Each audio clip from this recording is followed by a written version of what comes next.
Bemsee. So it looks like everybody's just finding the way onto their respective grid slot stands. I can see the red flag at the back quickly swap with the green.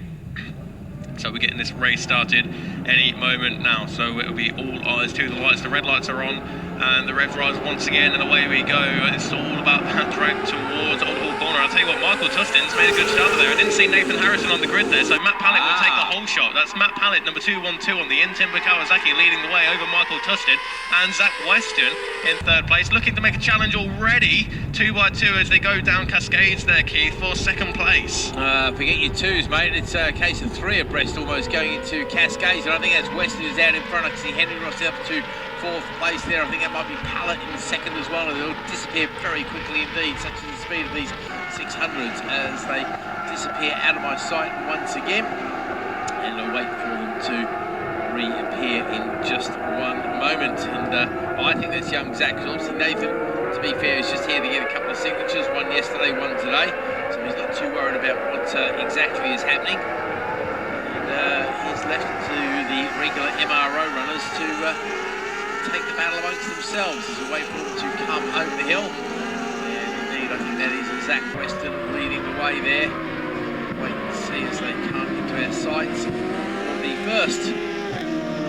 Oh, somebody going a little bit wide there, cutting the grass. I'll try and pick up who that is. That's compromised themselves very bad. That's the number 3 machine there. Joey Lambden. Joey Lambden has definitely compromised his performance there. Also compromising himself.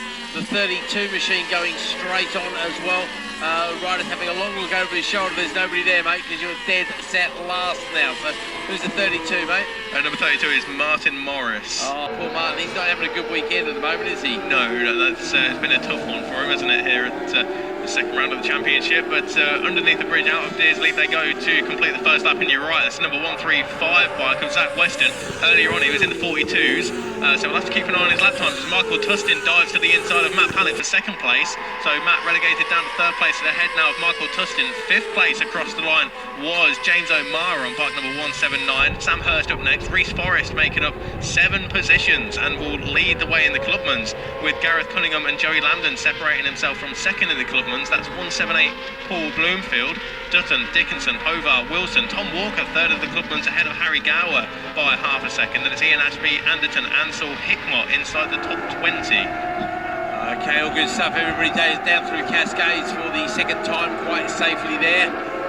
Nobody decided to take the shortcut this time. I wonder if you could maybe make a sneaky shortcut round here. If the marshals are dealing with an incident down there at Cascades, all their backs were turned, you might be able to sneak through there. Nah, probably not. Somebody would see you somewhere.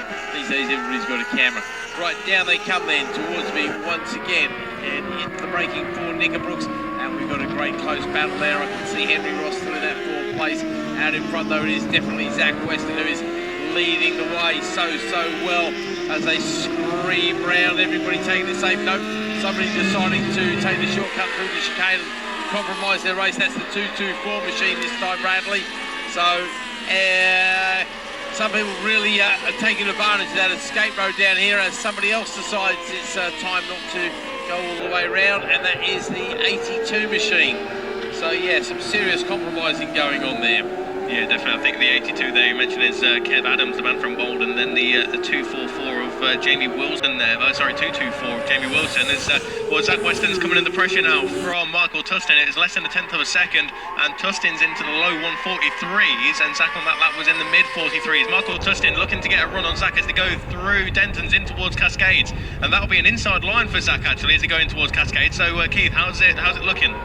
Yeah, no, it's looking very strong indeed. And I tell you what, we've got the full slipstream effect of the drive going on there.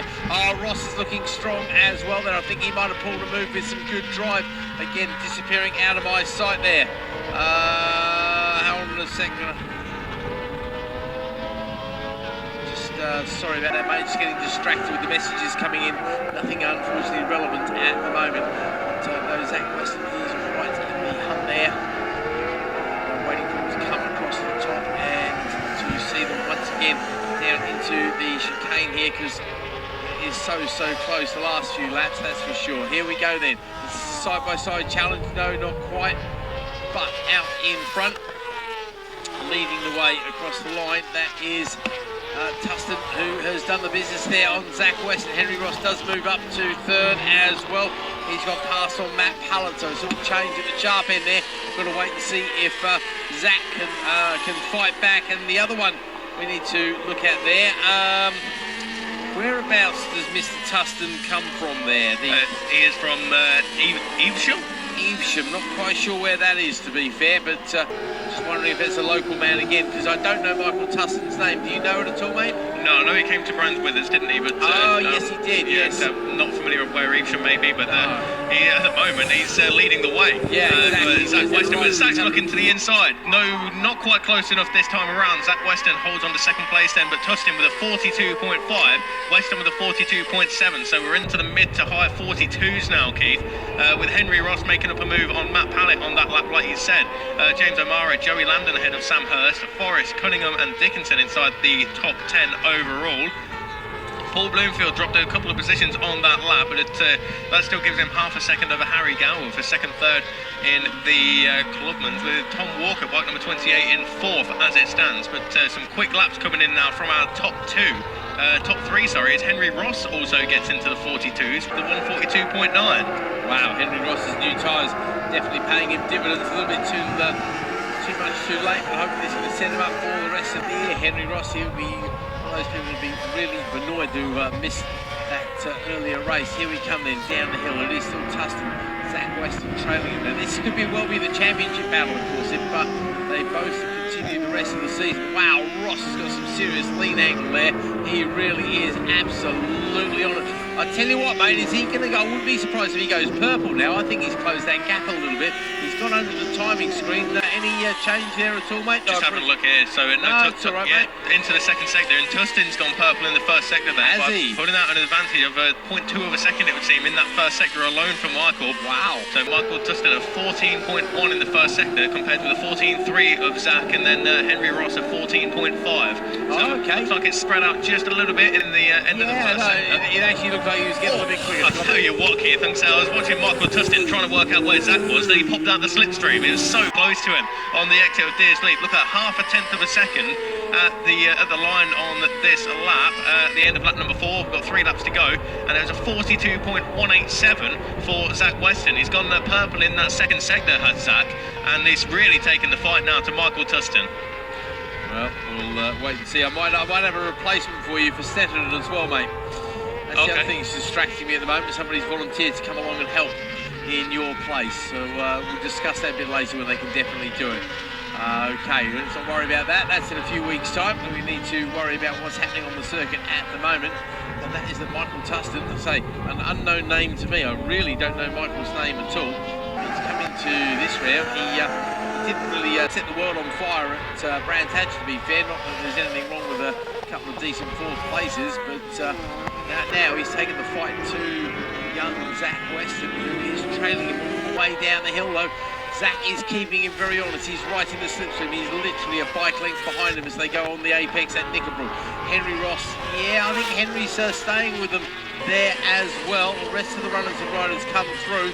Pretty spread out, though, little by little, until we get to about, I was going to be a battle for 10th, 11th place, something like that. There's a good battle of 5 riders going on there. Then there's a short gap between another 4 as well. Flash of colours, lots of familiar bikes and names and faces, but I can't quite put them through anything at this speed. Way back down, probably out of the points, well out of the points. There's another big scrap going on as everybody tries to make the best of the situation they're in. So, no, the real battle is at the front here, isn't it, Bradley? Yeah, you're right there. The gap's just over a quarter of a second now between Tustin and Weston. They're in the mid to high 42s on that lap. We are onto the penultimate lap, though, with 5 down and 2 to go. Ross, Pallett, O'Mara, Landon, Hurst and Cunningham all across the line. But yeah, there's that battle that he was on about with Cunningham ahead of Reece Forrest and Kaya Dickinson. With James Dutton and Keith Hovar in the mix. Then we've got a bit of a 3-second gap back to Harry Gower with Paul Bloomfield and Tom Walker in the mix, with the 224 bike of Jamie Wilson there too. So it's all very close no matter where you look on the circuit. And also a good one there between Ansel Anderton, Frederick Hickmott, Mann and James Lordkey. And that is, we're looking at 17th, 18th place or so for that battle. Yeah, that's a long way down all of a sudden, isn't it? It's quite remarkable how far back. And some of these guys doing some seriously good lap times, so the sort of times that track day heroes absolutely dream about. All of a sudden you're in 20th place. Here come the leaders then, back past me once again. I tell you what, that battle for third place might be closing up as well, actually. I think Henry Ross is being caught there by the number 12. Is that machine behind him? Who's that behind Henry there, mate? Henry, I can see Matt Pallet, number 212. Matt Pallet, sorry, yeah, 212. That's right, just starting to see the 12. So yeah, I think Matt Pallet might be closing, mate. I think Matt Pallet's tasted the gold so far this year, and he wouldn't mind getting another medal to add to his collection. Because fourth place is the first person going home without any medals in their dashboard. That's no fun at all, is it? No, you're right. I'm watching the leading two come around, lodging on out of Dearsley once again, and Tustin's put a little bit more distance between himself. As he was 0.284. This time around is 0.207 between Michael Tustin and Zach Weston, but Zach was personal best in the first sector. Not quite as quick as Michael Tustin was, but this is a lap where it counts, because this will be the last lap as Joey Landon comes past me now in 6th position. Next up is Sam Hurston at lonely 7th place on bike number 91. In towards Oulton corner he goes, and then it's that battle between these four-way scrap actually now between Reese Forrest, Kai Dickinson, and then James Dutton and Jake Povar. So Gareth Cunningham, it hasn't come across the line, it would seem. So we're looking around for the number 169 of Gareth Cunningham. I can see a few marshals up there running at the lodge area. Okay, I've got nothing from my end of the world, but then I don't have much here at the moment anyway. But unfortunately, it looks like we may have lost Gareth Cunningham from this one there, unfortunately, Keith. Well, waiting for the leaders to come over the hill once again. As you say, this is the last lap, so if Weston's got something up his sleeve, he better find it soon. It looks like our leader has got a little bit defensive there, but Weston is unable to take advantage of that, though having said that, he does seem to have a little bit more corner speed out through Hessy's there, about even going through Nickel, but I don't think he's going to be close enough to challenge unless he gets a really good drive coming off from Dodge. Tell you what, Pallet though is a little bit closer there to Ross. So again, I don't think he's going to be quite close enough at Lodge to overtake unless he can get good drive out of Druids as well. That's where it's going to be critical. So 5th, 6th, 7th over the line. It's a battle for 8th place. This is the other good one on the track. The 4 of them, that is far from settled, but it will be in just a short time. Got the leaders with me now. They're through Lodge and they're on towards Dearsley now, and Zach Weston pulls to the inside there. Michael Tustin on the outside. I don't think it was quite enough. I'll have a look at the timing screen here, and it gives it to Michael Tustin by 36 1,000ths of a second over Zach Weston, but Zachy was really trying on that final lap then. Weirdly, it went green in sector 1, yellow in sector 2, and that gives him the purple of a 1 minute 42.117. So Zach Weston, the fastest lap of the race on that final lap. Matt Pallet. Sorry, what time was it, mate? 42.117. Oh, that's a seriously good time, isn't it? Right, somebody having problems down here. You want to call the rest of them over the line, Henry Ross, yeah, Matt Pallet in 3rd place, Henry Ross in 4th place, James O'Mara, Joey Lambton, Sam Hurst, Kai Dickinson ahead of Reese Forrest, who will take victory in the Clubman's there for number 48, Reese Forrest. James Dutton rounds out the overall top 10 ahead of Keith Povar in 11th, but more importantly, that is another top 10 in class for Keith. Next up, we've got the number 28 of Tom Walker ahead of 178, Paul Bloomfield. And looks like Harry Gow's